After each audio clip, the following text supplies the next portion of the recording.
अभी जो विषय वो लोग बताए हैं पटल पर रखे, उसके बाद बाकी हम लोग अभी जाएंगे, बैठेंगे ऑफिस में, विचार विमर्श होगा, उसके बाद फिर प्रेस करके आप लोगों को पूरी विस्तार।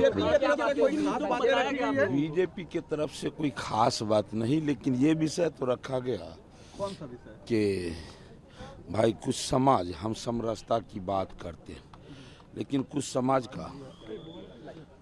का अब जैसे 6 उपजाति है, सबको मिला के एक रखा गया, और कुछ का 17 है तो 17 में 17 को बांट दिया गया। ऐसे में उस समाज का विकास कैसे संभव हो पाएगा? और जिस समरसता के लिए की बात करता हूँ, उसके लिए भी एक मजबूत पहल किया जाए।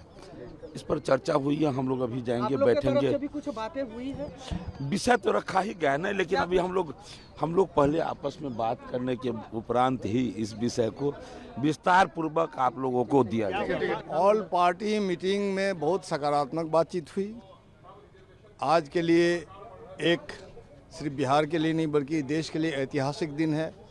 1931 की कास्ट गणना को लेकर के हम लोग के पास जो आंकड़ा था 1931 की गणना थी, अब तक सेंसस में भी ये गणना नहीं हुई। सर्वसम्मत प्रस्ताव पार किया गया था बिहार विधानसभा में, और 9 दलों का एक सदस्य मंडल जो गए थे माननीय प्रधानमंत्री से मिलने के लिए कि सेंसस में ही कास्ट की गणना हो। लेकिन चलिए, उन्होंने माना नहीं, लेकिन बिहार ने जो पहल किया है और जो कामयाबी आज हासिल हुई है, ये ऐतिहासिक उपलब्धि है। और बात हुई है, माननीय मुख्यमंत्री ने कहा कि जो भी कमी रह गई या विसंगतियां हैं, आने वाला दिन में इसे दूर किया जाएगा। साथ साथ जातीय गणना के आधार पर जो सामाजिक उत्पीड़न, सामाजिक उपेक्षा, आर्थिक विषमता है, उन विषमताओं को दूर करने के लिए योजनाएं बनेगी और योजनाओं को तैयार किया जाएगा। आरक्षण को उसको लिमिट को भी बढ़ाने की बात, आरक्षण को लिमिट को बढ़ाने की भी बात हुई, और बिहार विधानसभा में भी बातें होंगी।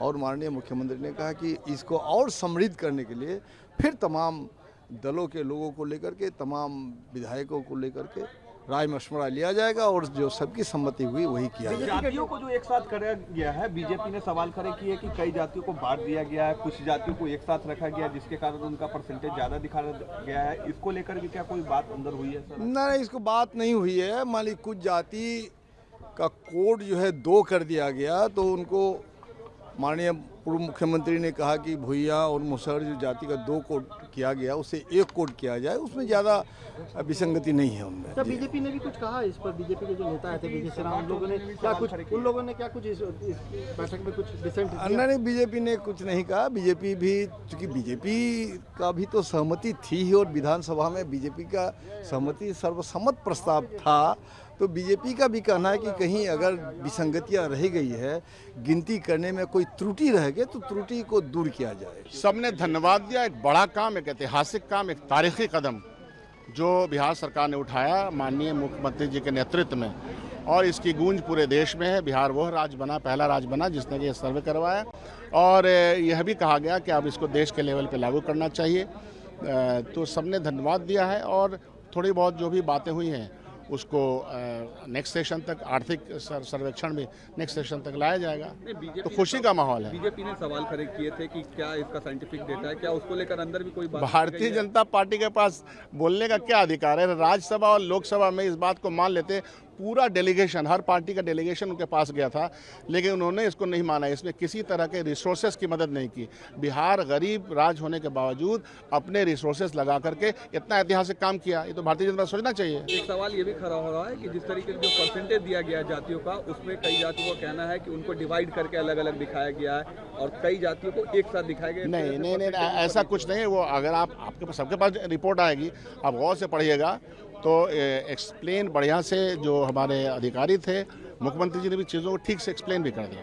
देखिए, रिपोर्ट तो कल ही जारी हो गई थी।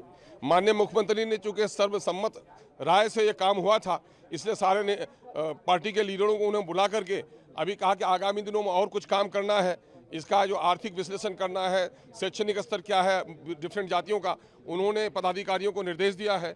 और इसके लिए क्या लोक कल्याणकारी पॉलिसी वो बनाएंगे, इसके लिए आगामी सदन में बात करने का उसने वादा किया है। लेकिन एमआईएम ने मशवरे के तौर पर यह कह दिया है कि चूंकि पिछड़ों की आबादी बढ़ी है, 63% हो गई है, चूंकि एससी की आबादी बढ़ी है, लगभग 20% की हो गई है, तो रिजर्वेशन का आकार भी बढ़ना चाहिए और इस कमजोर तबके का हिस्सा तय होना चाहिए। जिसकी जितनी आबादी उसकी उतनी हिस्सेदारी होनी चाहिए।